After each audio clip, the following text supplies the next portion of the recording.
picture a massive, like 200-kilogram lion standing on the African savanna. Okay, setting the scene. Right, so this is an apex predator. It's a creature that is completely capable of bringing down a full-grown zebra in, what, under 30 seconds? Easily, yeah. It's just pure lethal efficiency. Exactly. So now, picture a tiny 12-kilogram animal standing directly in that lion's path. Oh, boy. Yeah, by all the normal laws of nature, this encounter should be over in a blink. But instead of attacking, the lion hesitates. It, visibly reassesses the situation. Its body language shifts. And then It backs away. the lion actually backs away. Okay. And why? Because that 12-kilogram animal is a honey badger. Which is just, I mean, it completely subverts everything we expect in the animal kingdom, you know. Totally. You have a creature the size of a medium dog genuinely intimidating the absolute king of the savannah. It's wild. And that's exactly why we're here. Welcome to today's Deep Dive, everyone. Glad to be here. Today we are exploring the Science Uncovered video titled, "Nothing About the Honey Badger is Normal, and Here is Why." Great video, really fascinating stuff. Yeah, it really is. And our mission today is to uncover the shocking biological, chemical, and honestly psychological reasons why this compact little creature just breaks all the rules of nature. Right, because it really does break them all. It does. We're going to look at how it survives things that would instantly kill almost anything else. And, what its fearless survival strategy can teach you about navigating a world full of giants. So, okay, let's unpack this. We really need to start with the physical mechanics of an attack, I think. Oh, definitely. Because before we can dive into the psychology of why a lion is terrified of a badger, we have to look at what physically happens when a predator actually makes the mistake of grabbing one. Right. Because for almost any other animal being grabbed by a predator like a leopard, let's say that's the end of the story. Game over. Yeah, the teeth sink into the back of the neck and it's done. But the source material highlights this bizarre, almost alien physical trait. He really is alien. If a leopard grabs a honey badger by the back of the neck, the badger doesn't just struggle. It literally rotates entirely inside its own skin to bite back. I mean, it is genuinely hard to conceptualize until you actually see the footage. It looks so unnatural. It does, yeah, because mammalian skin usually has a relatively tight adherence to the underlying muscle and tissue, right? Sure. But the skin of a honey badger is extraordinarily loose. It means that even when a predator has a completely locked-in grip on the animal's exterior, the badger inside still has functional rotational movement. Wow. Yeah, it can just turn right around and strike the attacker's face. So it's like trying to restrain a furious, heavily armed muscle that's trapped inside an oversized, slippery sleeping bag. That is exactly what it's like. You think you have it pinned down because you're holding the fabric of the bag, right? Right. But the creature inside is already turning around with its teeth completely bared. That analogy actually captures the mechanics perfectly. And we aren't just talking about a loose, flimsy layer of skin either. No, it is effectively biological armor. The skin is up to 6 millimeters thick in some areas. Okay, let's put that in perspective for you listening. 6 millimeters might not sound massive on paper, but... For an animal that only weighs 12 kilograms. Exactly. That is an absurd ratio of armor. It's incredibly disproportionate. That thickness is actually enough to completely deflect porcupine quills. Wait, really? Porcupine quills are designed to pierce thick hide, aren't they? They are, yeah. But the badger's skin just stops them. It significantly reduces the penetration depth of canine teeth, snake fangs, all of it. That's insane. And when you look at the rest of the build, it's just entirely optimized for conflict. The animal is low to the ground. It has a remarkably thick neck, a jaw that can crush bones, and a skull so dense it almost defies belief. We have to talk about the claws, too. Because I was looking at them, and they look like they belong on a bear, not a badger. Oh, the front claws are massive. Yeah. I mean, primarily, they are evolutionary tools designed for excavating hard-packed dirt, right? To get at roots or burrowing prey. Sure, digging tools. But in a fight, they function as just devastating offensive weapons. Okay, so the skin is this incredibly thick, loose, slippery armor. But, I mean, no armor is perfect, right? Right, nothing is invincible. A leopard bite is one thing, but what happens when that defensive layer is actually bypassed by a catastrophic blow? Because according to the documentation, what happens next makes absolutely no logical sense. Yeah, this is where we step out of structural biology and into the realm of a profound physiological anomaly. A total glitch in the matrix. Seriously. We know their skin protects them, but they certainly aren't invincible to damage. The real mystery is how they survive catastrophic, tissue-destroying injuries. primates, exactly. The video brings up documented evidence of honey badgers sustaining direct strikes from heavy agricultural implements. We're talking machetes here. Which is horrifying, but yeah. Injuries that would outright kill most animals instantly. Or, at the very least, put them into irreversible shock. Right. Systemic shutdown. But the honey badger not only survives, it continues to function normally. It doesn't even retreat to a den to recover. It just keeps going. Now, I have to be honest, I have a hard time believing this isn't just like a macho attitude thing. Wait, you think it's just behavioral? Like it's just acting tough? Well, hear me out. Think about humans in high-stress situations. People literally walk on broken legs during car crashes because of adrenaline. Okay, that's true. Or think about certain tough dog breeds. A pit bull can take a severe cut in the brush and not even whimper. Adrenaline's a hell of a drug, man. Couldn't the badger just be surfing this massive wave of fight-or-flight hormones? Look, it's a fair theory, it really is. But the researchers who study this explicitly rule out the adrenaline hypothesis. Oh, they do. Why? Because here's the key difference: adrenaline wears off, right? When a human walks on a broken leg during a crash, an hour later, they are in agonizing, debilitating pain. Yeah, the crash after the high. Exactly. They go into systemic shocks, their blood pressure drops, their body physically demands recovery. And the badger doesn't. The badger doesn't.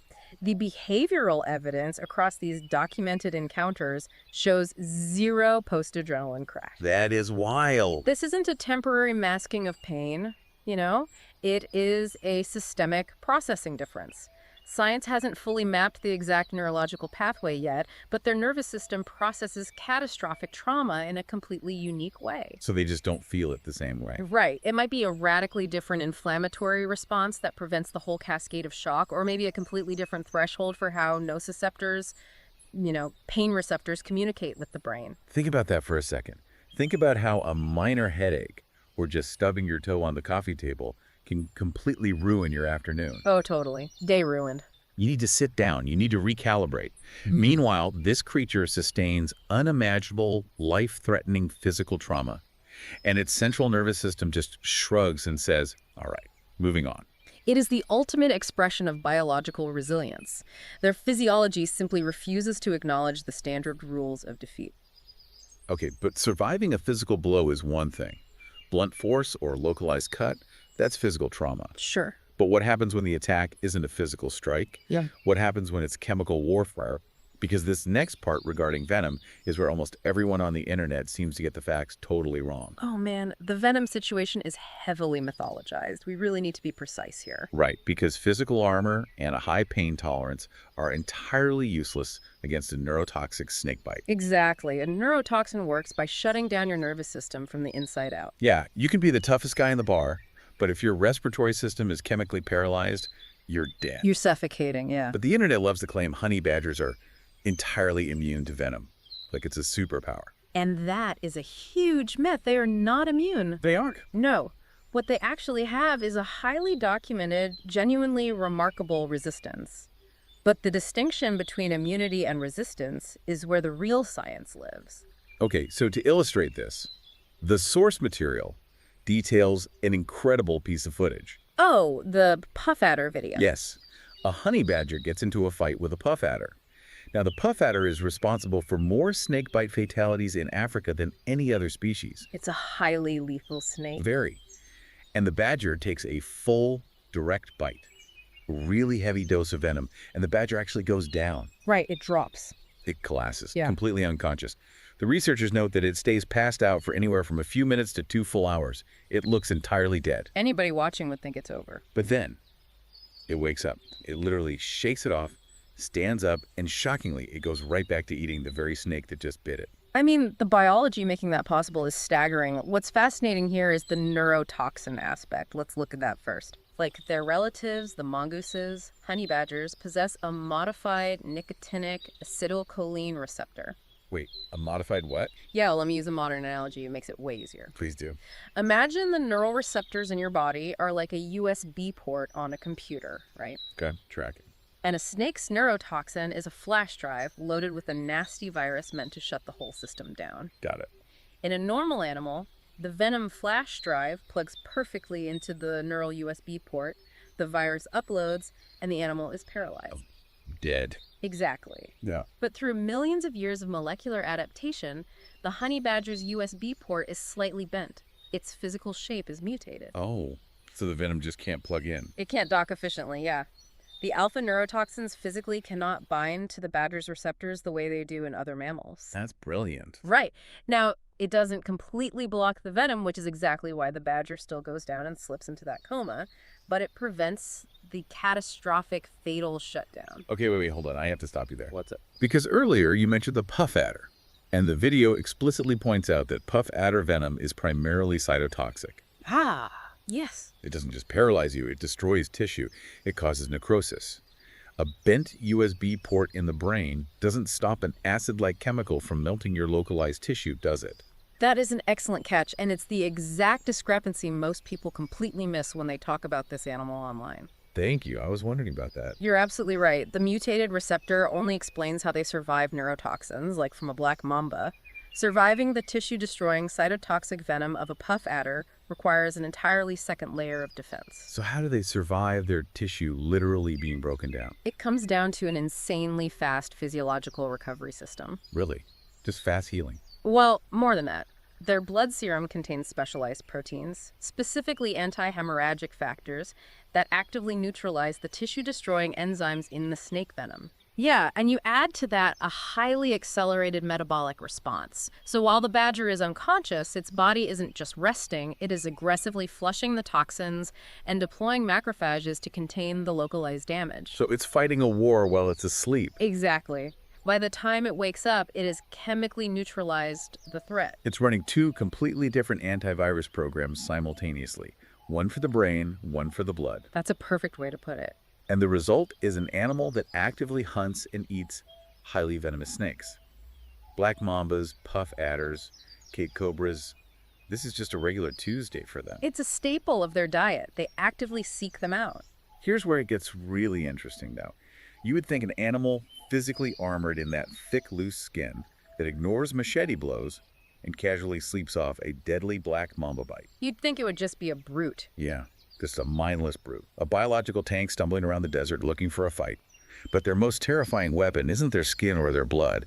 It's actually their brain. Oh, absolutely. The intelligence factor is what elevates them from just a durable survivor to an apex problem solver. Tell me about it, because I was blown away. Well, all of the physical and chemical defenses we just talked about, those are just the baseline prerequisites that allow the honey badger to exist in its environment. Just the table stakes. Right.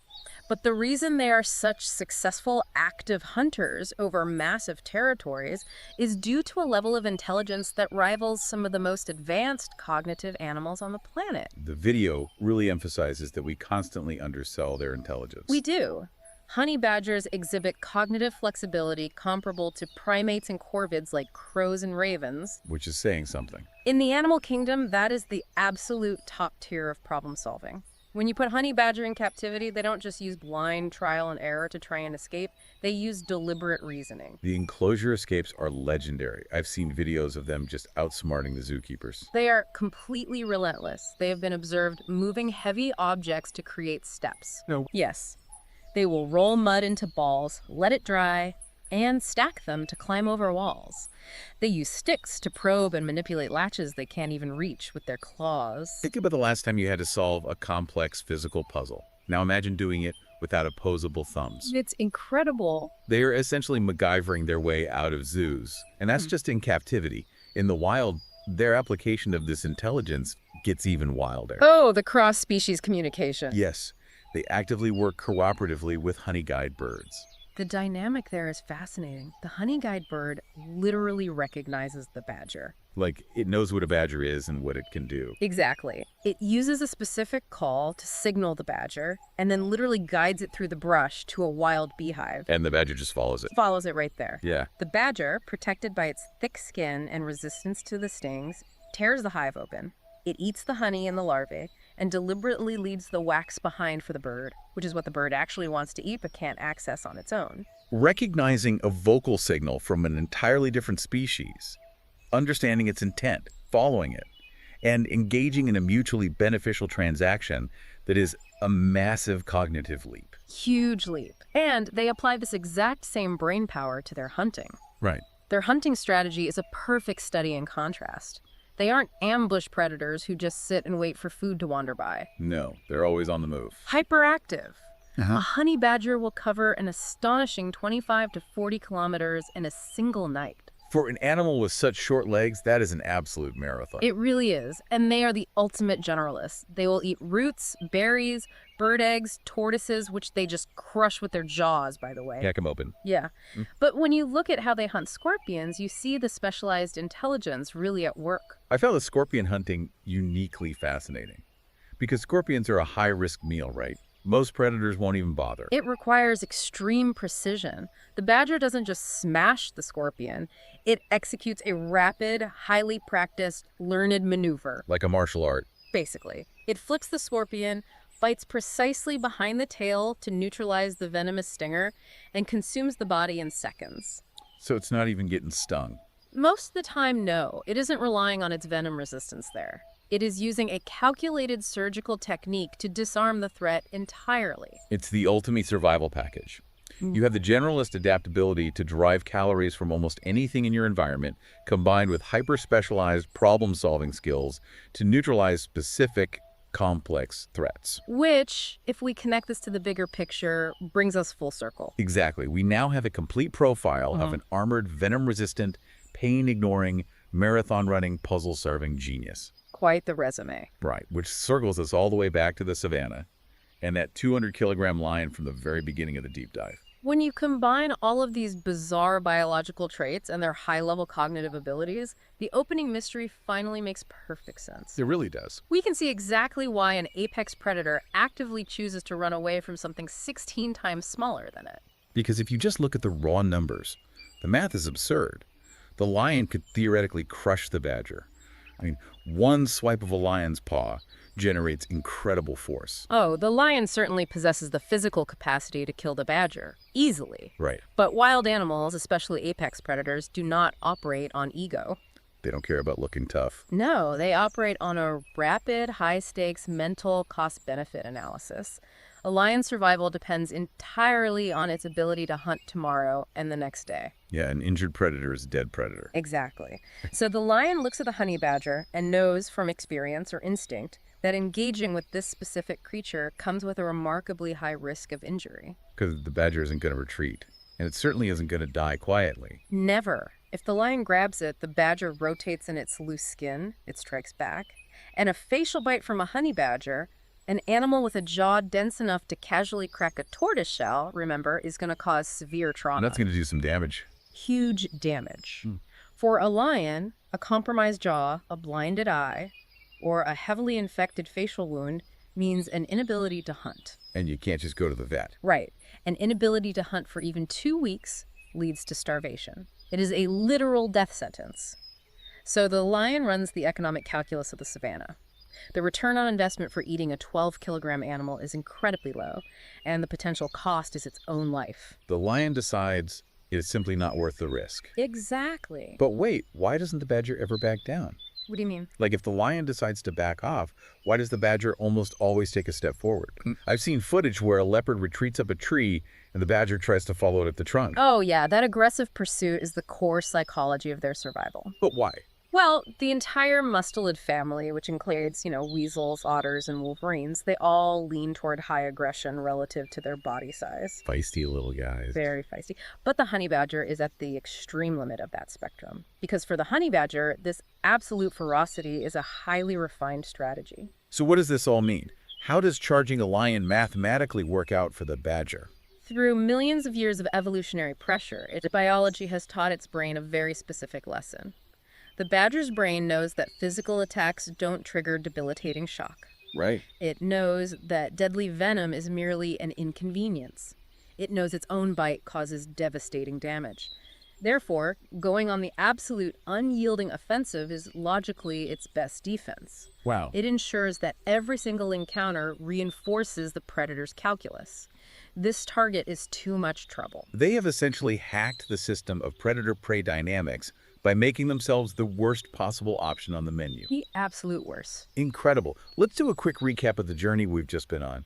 We explored the bizarre mechanics of their 6-millimeter thick, rotational armor. Still mind-blowing. Seriously, we looked at the completely baffling neurobiology that allows them to shrug off machete strikes and the dual-layered defense system that lets them sleep off both neurotoxic and cytotoxic snake venom. The biological USB port. Yes, and we uncovered the primate-level problem-solving skills that make them such hyper-efficient hunters. It really is a phenomenal synthesis of evolutionary adaptations. And there is a real actionable takeaway here for you listening.